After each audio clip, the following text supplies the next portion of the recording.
E aí, galera, tudo certo? Hoje a gente está aqui com o Michel Lang, porra, 7 vezes campeão europeu, 5 vezes campeão mundial, 5 vezes campeão brasileiro. Acertei aí, Michel? É isso mesmo? É isso. É. E 5 Pan-Americanos. 5 Pan-Americanos também, né? Então, a Exato. gente colocou aqui na pauta aqui para seguir. A gente já sabia, mas só para que a gente não erre o pulo do gato, né? Tá Então, a certo. gente vai estar aqui hoje com ele, uma pessoa que tem uma grande importância para o jiu-jitsu, né? Um super campeão e que hoje é o CEO aí da Aliança em São Paulo, né? A gente está sabendo que o Fábio Gugel agora fez uma parceria com você, e você hoje é, né, logicamente, merecidamente, um camarada que já está, ele, toda vez que a gente vê ele falar em você, é te exaltando a tua capacidade administrativa, e a parte atlética ninguém conta porque já é sabido de todo mundo, né, da tua qualidade, tá bom? Então, você é bem-vindo aí e vamos tentar sugar o teu conhecimento aí o máximo possível, tá bom, Lang? Primeiramente, gostaria de agradecer pela oportunidade de poder estar aqui falando um pouco do meu trabalho. Sou muito grato aí por essa oportunidade. Também aproveito para parabenizar por todo o trabalho que você tem feito aí por esses eventos e tudo mais.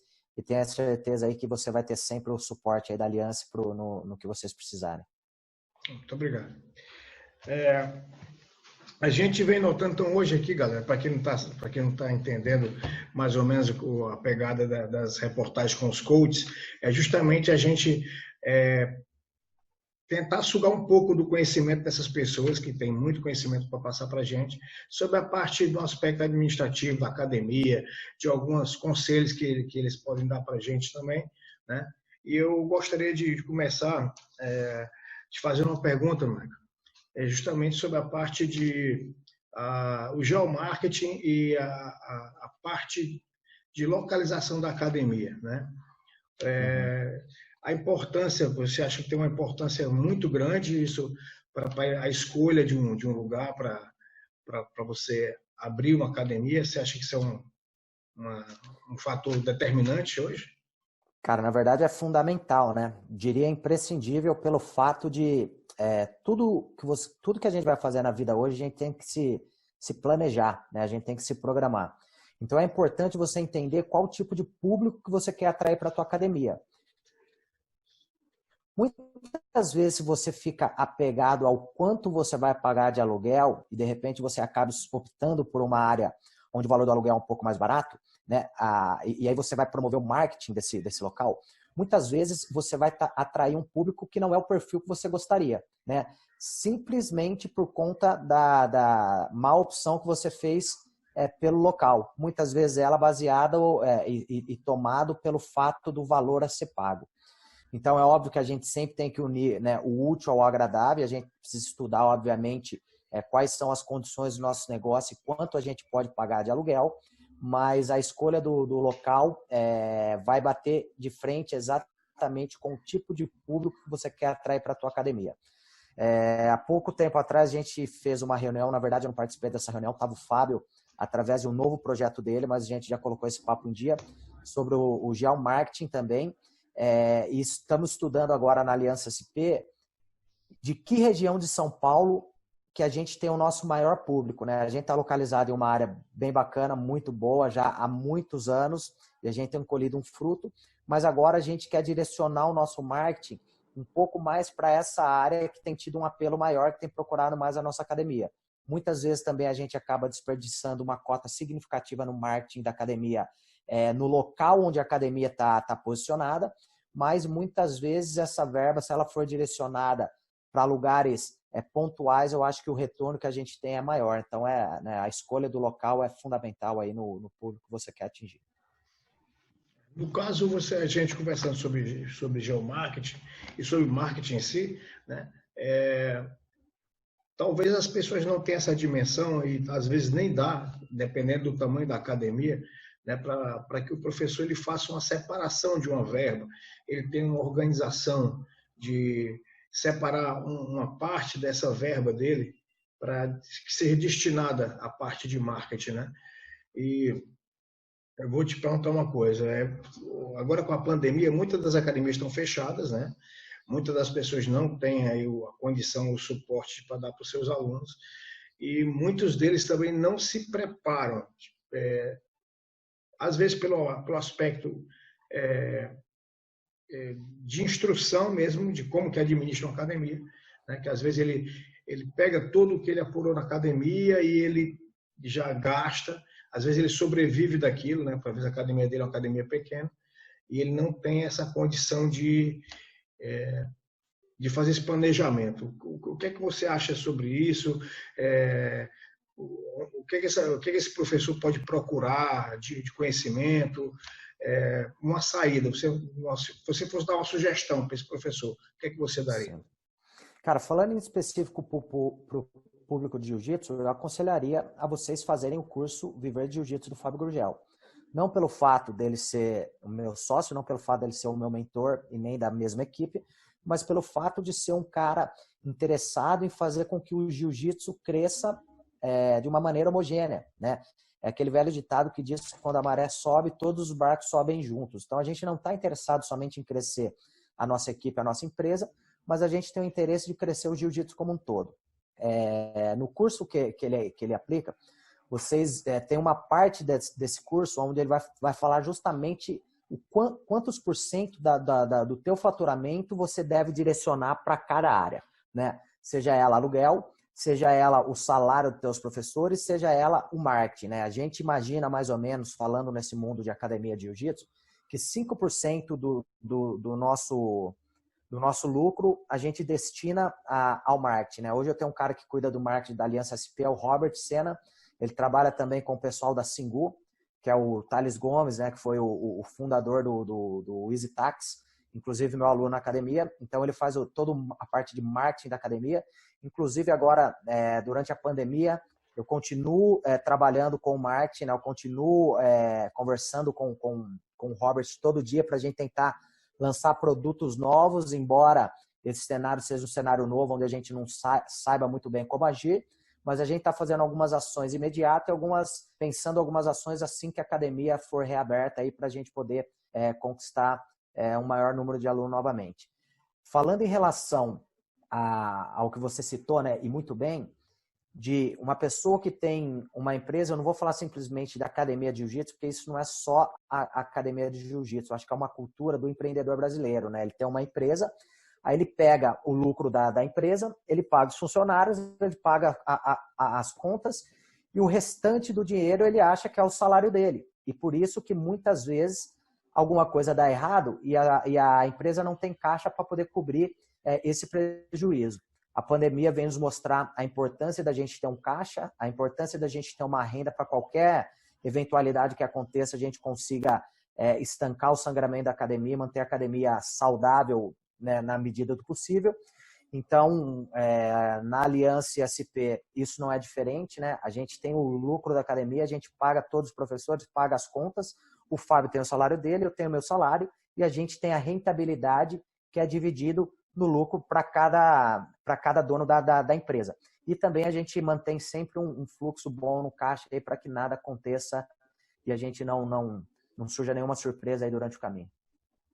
Então, justamente esse é o ponto neurótico, né? O camarada ter essa preocupação em fazer uma programação prévia, quando às vezes a academia está indo bem, né? Aconteceu aqui com uma das minhas escolas, a academia estava muito bem, até o professor local falou para mim que seria o melhor ano de todos os anos que ele estava dando aula, e aconteceu tudo isso, né?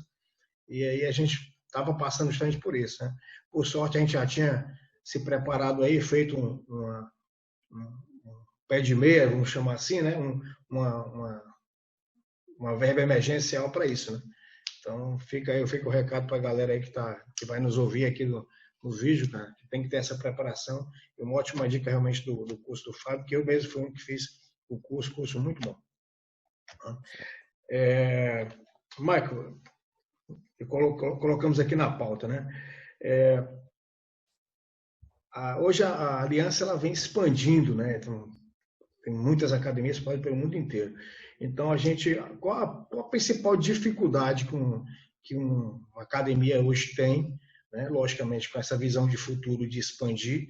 Qual é a principal dificuldade hoje, quais os principais objetivos que alguém que queira expandir sua academia precisa ter em foco? Cara, eu acho que, falando de uma maneira geral, é o gerenciamento de pessoas, né, cara? Quando você começa a expandir, você vai ter mais pessoas embaixo de você e você tem que ter um gerenciamento melhor de pessoas. Quando a gente fala de negócio, isso não é algo que o Fábio frisa, embora ele fala isso de uma maneira diferente, mas é algo que eu acredito, com a pouca experiência que eu tenho ainda no mundo dos negócios. Mas quando a gente fala em criar alguma empresa, eu acredito em três aspectos, né? O primeiro é produto, o segundo é pessoa e o terceiro é processo. Então, o produto tem que ser bom, né? E o produto de jiu-jitsu é um produto, né, sensacional, a gente pode vender ele de diversas maneiras. Podemos vender como arte marcial, podemos vender como jiu-jitsu, esporte de competição, podemos vender como defesa pessoal, como autoestima, saúde, enfim, tem maneiras diferentes da gente vender o jiu-jitsu, então é um produto sensacional. Pessoas é o mais difícil, cara, de se ter, né? Você precisa encontrar realmente uma pessoa que tem o pacote completo, né? No caso da academia, ele não precisa necessariamente ser um campeão, mas se a gente conseguir juntar tudo, né? O cara, um campeão, onde ele tem um nome, ele tem um conhecimento, um know-how, dá aula muito bem, o cara é um educado, né? De repente que fale um inglês para poder receber a pessoa de fora, né? A nossa academia a gente recebe muita visita de pessoas do mundo todo. Então, pessoas, né? Você precisa encontrar o cara certo para o trabalho certo. E o último é o processo, né, cara? Qual a metodologia que você tem para fazer que tudo funcione? E isso é um desafio, mas que a Aliança tem feito com maestria, que é a metodologia de ensino que a gente tem. Então, hoje, a mesma aula de iniciante, intermediário e até mesmo o padrão de avançado que você tem na Aliança SP, você vai ter na Aliança Los Angeles com o Cobrinha, você vai ter aí na Aliança Orlando com o Bruninho, você vai ter na Aliança Porto Alegre com o Mário Reis e assim por diante. Então, a mesma aula e a mesma maneira e a mesma didática utilizada na Aliança SP, você vai encontrar em todas as alianças ao redor do mundo. Então, acho que são esses três aspectos, né? O produto, que é o jiu-jitsu, que é maravilhoso, pessoa, que você tem que realmente encontrar alguém qualificado, e o mais importante aí, respondendo a tua pergunta, né, cara, é você ter esse processo, é você ter essa metodologia e difundir ela de uma maneira efetiva em todas as escolas que a gente tem ao redor do mundo, né? Hoje a Aliança tem 350, se eu não me engano, até um pouco mais de escolas espalhadas em 23 países diferentes. Então, a parte de capacitação, no caso, seria o foco, né? Exatamente. No modelo de trabalho da Aliança, sim, né? Porque o que a gente não quer é crescer na quantidade, a gente quer crescer na qualidade. Então, não adianta, né, vir 10 pessoas e falar, pô, quero abrir 10 academias Aliança, e aí a estrutura da academia dele vai ser totalmente diferente do que a Aliança pede, a maneira de ensino, a metodologia de ensino totalmente diferente do que a Aliança pede, que na verdade a gente vai crescer em números, mas não em qualidade. Então, o Fábio, ele abriu mão um pouco da Aliança SP para cuidar da associação justamente por conta disso, para dar um maior suporte a todos os filiados em termos de estruturação do negócio. No caso aí, é uma franquia, no caso, né? Passa a ser uma franquia, e essa franquia, com certeza, deve ter uma roupagem, deve ter né? O nosso sistema não é de franquia pelo fato de, né, a franquia ela procura o local, ela constrói o local e aí o filiado vai e cuida. O caso, o perfil da Aliança é mais uma licenciadora de método, né? Então, quando você se torna um associado, né, uma filial da Aliança, o que a Aliança faz para você é te vender o método justamente o que você falou, né? Te capacitar para que você possa aplicar essa metodologia que tem dado certo, né, há bastante tempo conosco na tua academia. Da mesma maneira, a parte de gestão do teu negócio, né? Mas a Aliança em si, cara, ela não tem vínculo e participação nenhum no teu negócio, né? A gente te apresenta lá e é sensato que você siga aquilo. Mas se você quiser fazer, obviamente, alguma mudança que não conflita tanto com o que a gente acredita no teu negócio, cara, isso você tem autonomia, né? O dono, obviamente, tem autonomia para fazer o que quiser. Interessante. Mas como é que é a relação aqui? Até você meio que já respondeu, né? Que você falou do pagamento dos professores, né? Como é que é a relação que hoje você tem na Aliança São Paulo com os professores? Como que seria o retorno financeiro para os professores? É carteira assinada? Seriam professores? É porque a gente que tem bastante tempo já no jiu-jitsu, a gente já viu várias fórmulas, né? Então, agora, 2, 3 anos para cá, é que a gente está vendo essa profissionalização, né? Então, como que Uhum. funciona na Aliança, em especial? É hora-aula? É carteira assinada? Como é que é esse método, como é que é esse processo de vocês? Sim, lá eles ganham hora-aula, mas através da MEI, né? Então, na verdade, eles são como prestadores de serviço para a academia, o que nos dá a liberdade de fazer essa divisão das aulas particulares com ele também. Então, a academia fica com uma parte e o professor com uma outra parte considerável. E também temos a aula coletiva que ele ganha hora-aula. Né? Temos 12 professores hoje na Aliança SP, todos com um salário, cara, bem bom. E falando de São Paulo, né? Então, eles conseguem viver dignamente e com perspectiva de crescimento também. O que também é bacana pelo fato de você deixar em liberdade para eles, né, o quanto mais eles trabalharem, quanto mais eles darem aula, mais eles vão aumentar o faturamento deles no final do mês. Então, tem funcionado muito bem para a gente e é basicamente isso. Legal, porque eles sendo MEI, na realidade, são prestadores de serviço, né? Então, o professor ele Exatamente. não tem um vínculo trabalhista, no caso, com a academia, né? Isso Exato. é muito bom. Eu vi, inclusive, acho que foi uma entrevista do Fábio, junto com você, que até vocês falaram que mesmo com toda a situação da pandemia, né, os professores continuaram recebendo seus salários. Eu achei isso muito bacana da parte da Aliança, né? Porque ele é o suporte que muita gente aí não tem, né? Isso é pelo fato de, cara, né, o que aconteceu não só com o Brasil, mas com o mundo foi uma fatalidade onde ninguém esperava. E um momento como esse, né, independente das regras, independente de como funciona, se é hora-aula, se é aula dada, se não é importante que a gente suporte uns outros, né, e que a gente nos dê as mãos. O que a gente sempre prega dentro da aliança, e não só na Aliança SP, mas de modo geral, é o pertencimento a alguma coisa. Né? Você pertencer à aliança de fato. Então chega num momento como esse, né, que se a gente chegar e virar as costas para ele e falar, meu, cada um cuida do teu e, cara, deu aula, recebe, não deu, não recebe, vai chegar um ponto que eles vão pensar, cara, mas eu vou pertencer a isso. Não faz sentido nenhum, vai tudo contra, né, vai contra o que a gente prega. Então a gente se viu não só na necessidade, mas acima de tudo ter a obrigatoriedade de dar o suporte para os nossos professores junto com os nossos alunos, né? Os nossos alunos têm nos ajudado bastante nesse sentido, mas todos os professores estão recebendo salário integral, mesmo sem dar aula, e eu acho que essa é a postura que deve ser tomada também, né? Quando eu fiz o negócio com o Fábio de né, ser sócio proprietário e, consequentemente, CEO da empresa, e aí eu estava conversando com ele, quando você compra um negócio desse tipo, o prédio da academia é alugado. Então, quando você compra e faz um aporte significativo nessa empresa, você está comprando duas coisas. Né? Você está comprando a tua carteira de alunos e você está comprando o teu quadro de professores, né? Que é o que faz o sistema girar. Eu não tenho condições hoje sozinho de dar 140 aulas na semana que a gente tem aproximado na Aliança SP. Então, eu dependo totalmente dos meus professores.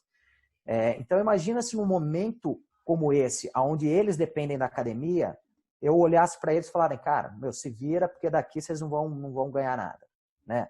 De repente, quando tudo isso acabasse, e aí sou eu quem vou precisar da ajuda deles, pode ser que eles respondessem da mesma maneira.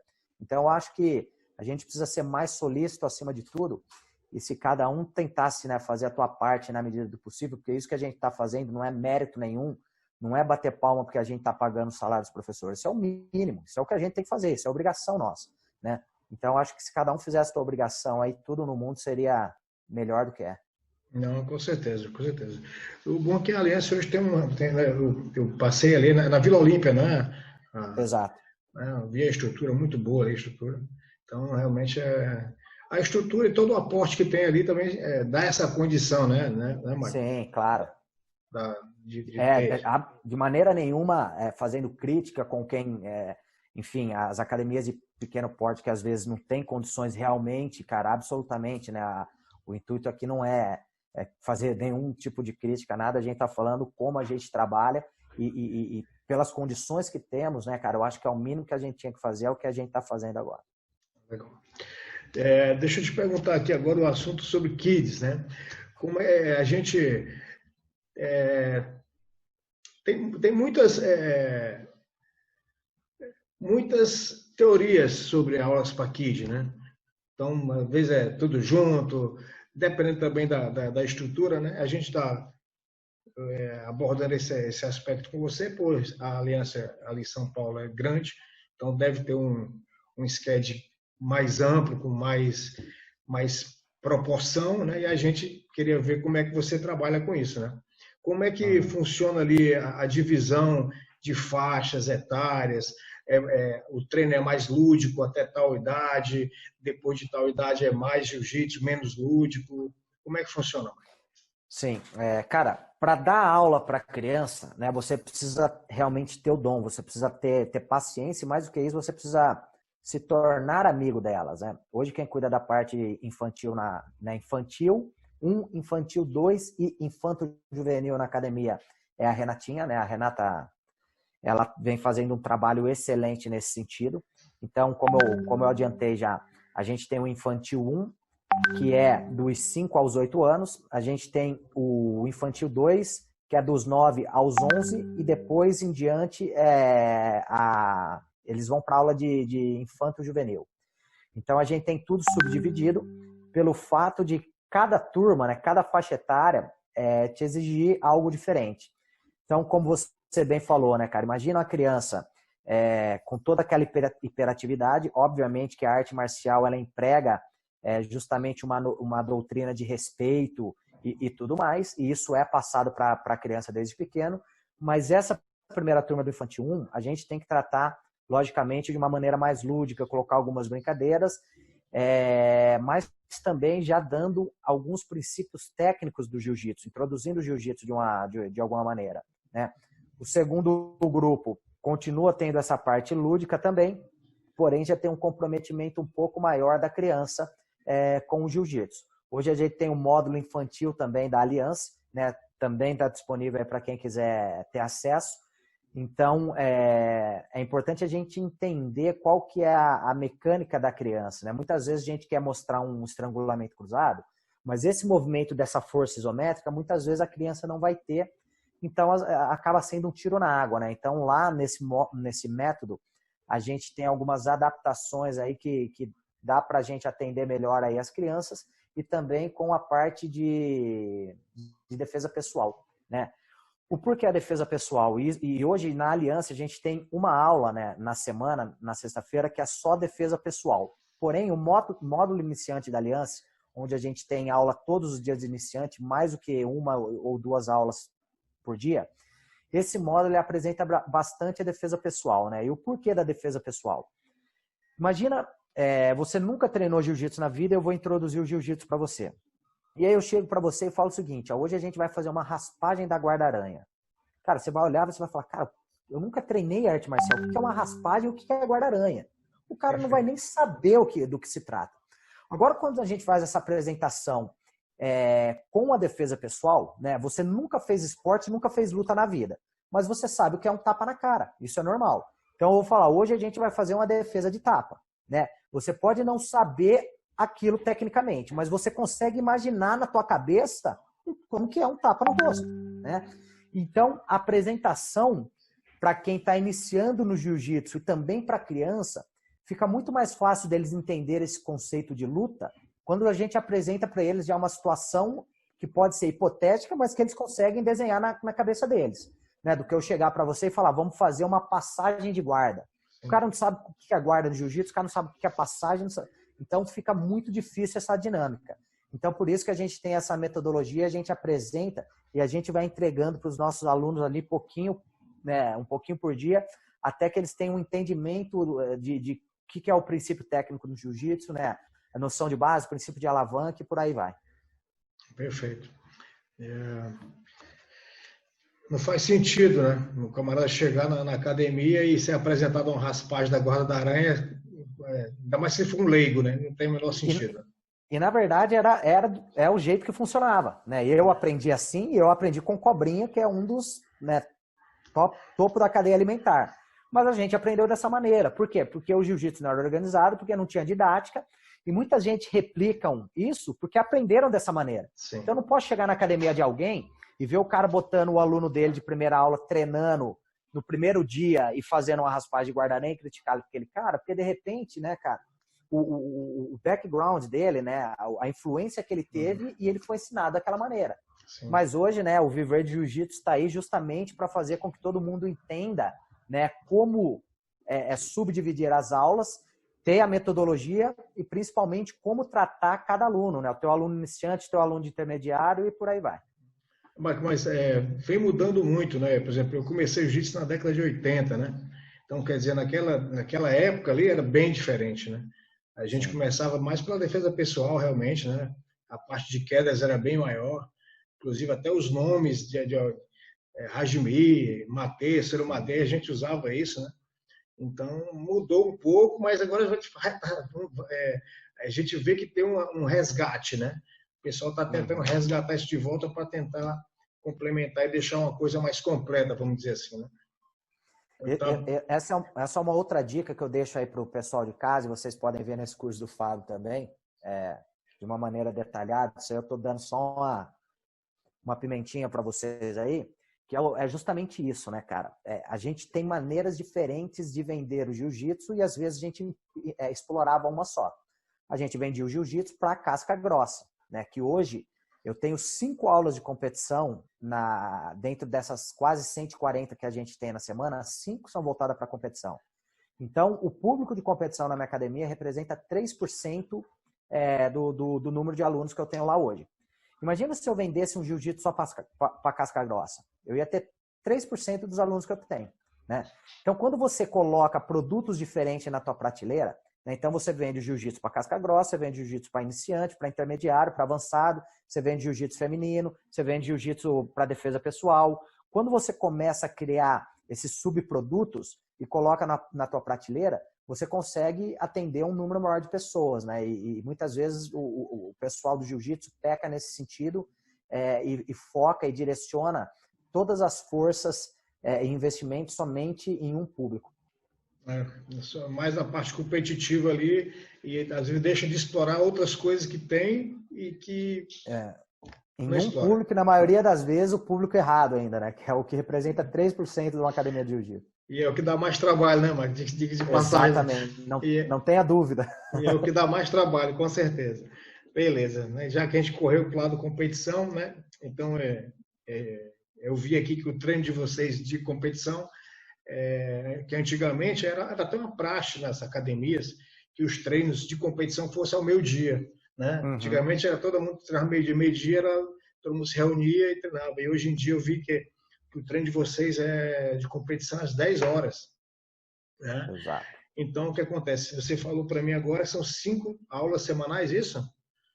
Exatamente. De segunda a sexta, a aula de competição das 10 ao meio-dia. Obviamente, muito dos competidores, eles dobram o treino, fazem mais um treino às 8 da noite, que é o treino de avançado. Porém, aquele treino de avançado é um treino para os avançados. É totalmente diferente do treino às 10 da manhã que acontece, né? Então, outra preocupação que a gente precisa ter é que você não descaracterize o teu treino pelo fato de você ter pessoas graduadas e até mesmo de competição na tua aula, né? Então, às vezes é uma aula de intermediário e aí você olha, não tem muito faixa branca, faixa azul, tem mais faixa roxa, faixa marrom e preta, e aí você transforma aquela aula de intermediário em uma aula de avançada. Isso é outro erro. Você tem que seguir a grade de horários da tua academia. É um treino de intermediário, os alunos que forem mais graduados, eles têm que se adequar àquela aula. Então, muitos dos competidores, eles dobram, eles fazem o treino das 8 da noite, que é um treino duro, é um treino forte, tem bastante graduado, obviamente, mas é um treino para um público geral da academia, né? Então, eles vão treinar com pessoas, vamos dizer assim, normais na academia, que tem outro trabalho que não o jiu-jitsu. Eles vão ter que se adequar àquele nível de aula, né? Exato. No caso, então, esse treino das 10 horas, né, especulando um pouco sobre isso, é o treino, vamos chamar assim, de porradaria, né? É onde o pessoal vai lá para se matar, né? Então, a minha pergunta para ti é o seguinte: a parte, o treino técnico e físico, eles fazem academia, eles fazem por fora e nesse dia eles se reúnem apenas para alguma orientação técnica tua, né? Tu és o coach, e para a parte ali aquele rola mais pegado, aquela parte mais. É isso? É assim que funciona? Ou a Aliança tem uma equipe, um investimento, vamos dizer assim, Marco, de tempo nessa equipe? Tipo, com você dando um aporte individual, alguma coisa do tipo. Então, na verdade, a gente tem um módulo de competição da Aliança também. Isso foi desenhado há pouco tempo, se eu não me engano, há 1 ano e meio atrás. Então, tem pouco tempo que foi desenhado, mas a gente decidiu colocar no papel tudo que a gente vinha fazendo aí durante anos, o que fez com que a Aliança conquistasse 12 títulos mundiais por equipe.